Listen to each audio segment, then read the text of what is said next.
Kalau dulu kita pernah bahas HDMI, nggak lengkap rasanya kalau kita juga nggak bahas kakaknya ini, yaitu DisplayPort.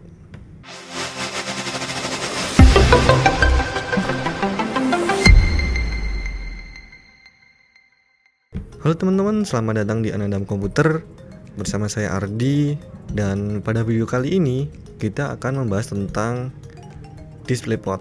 Biasanya kita temukan di monitor-monitor gaming dan juga di GPU kelas menengah ke atas. DisplayPort ini pertama kali diperkenalkan pada tahun 2006 oleh perusahaan VESA di California, Amerika Serikat. Ya, sampai saat ini DisplayPort sudah memiliki banyak versi dari perkembangan DisplayPort tersebut. Ya, mulai dari versi 1.0 dan kemudian versi 1.1, dan yang paling terbaru itu ada versi 2.0. Nah, untuk saat ini DisplayPort yang masih sering digunakan itu ada DisplayPort versi 1.2. Nah, DisplayPort ini sudah memiliki bandwidth yang cukup tinggi karena sudah mendukung high bitrate 2, sehingga bisa menghasilkan bandwidth sebesar 21,6 gigabit per second.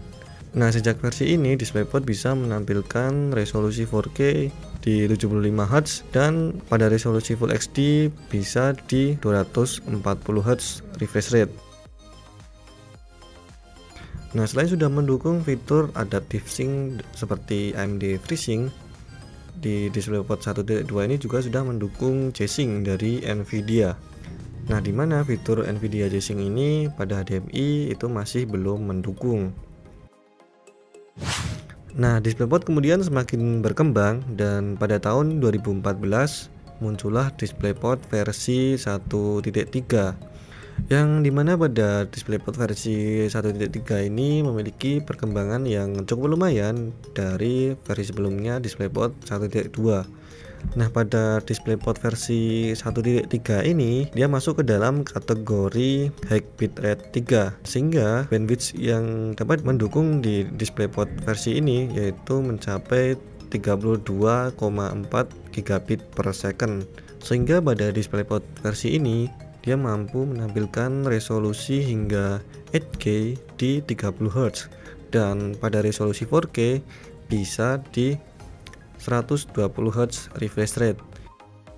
Nah, pada DisplayPort versi ini juga memiliki deep color yang lebih luas, sehingga membuat kaya akan warna yang dapat ditampilkan. Dimana pada DisplayPort versi 1.3 dia memiliki color depth sebesar 10 bit, dan di DisplayPort 1.2 dia hanya memiliki deep color sebesar 8 bit saja. Nah, kemudian pada DisplayPort versi 1.3 ini, jika kalian ingin menggunakan multi stream transport yang seperti ini, nah DisplayPort ini mampu menjalankan dua display sekaligus pada resolusi 4K di 60 Hz hingga 4 display sekaligus di resolusi 2K dengan refresh rate yang sama yaitu 60 Hz juga. Nah, tapi ada sedikit penurunan di deep colornya, yaitu hanya bisa mendukung 8 bit deep color saja. Oke, selanjutnya di tahun 2016 itu rilis DisplayPort versi 1.4, yang ini perbedaannya nggak terlalu jauh ya dengan versi 1.3, dimana itu masih menggunakan bandwidth yang sama yang digunakan di DisplayPort versi sebelumnya itu. Nah, bedanya pada versi DisplayPort 1.4 ini dia mendapatkan dukungan display system compression 1.2, yang dimana ini nanti akan bisa membuat fitur HDR-nya itu enable di 10 bit deep color, dan juga bisa membuat dukungan di resolusi 8K itu mencapai 60 Hz refresh rate. Nah, dan perbedaannya lagi di DisplayPort versi 1.4 ini dia sudah mendukung sistem audio 32 channel, dan yang seri sebelumnya itu hanya mendukung 8 sistem audio channel. Nah, dimana nanti akan bisa membuat suara surround yang lebih banyak dan juga menghasilkan suara yang lebih jernih dan bagus. Kemudian di tahun 2019 VESA itu mengumumkan DisplayPort yang versi terbarunya lagi, yaitu versi 2.0. DisplayPort versi ini merupakan DisplayPort yang pengembangannya itu cukup berbeda jauh ya daripada versi yang sebelumnya, yang dimana DisplayPort versi 3.0 ini mempunyai bandwidth 3 kali lipat dari DisplayPort versi 1.3 atau versi 1.4. Nah, di sini bandwidthnya itu lebih dari 80 gigabit per second. Nah, sehingga dengan bandwidth yang tinggi tersebut bisa menghasilkan resolusi hingga 16K di 60 Hz refresh rate.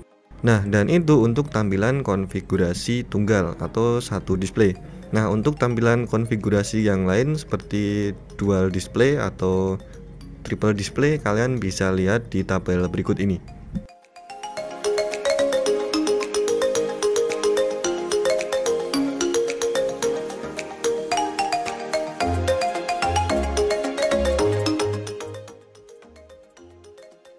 Nah, oke teman-teman, itu tadi pembahasan tentang DisplayPort.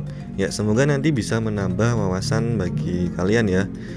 Nah, dan jika kalian ingin kita membahas hal yang seperti ini tadi, kalian bisa aja tulis di kolom komentar kalian ingin kita membahas apa, atau bisa juga request produk ya yang misalnya kalian ingin kita nge-review.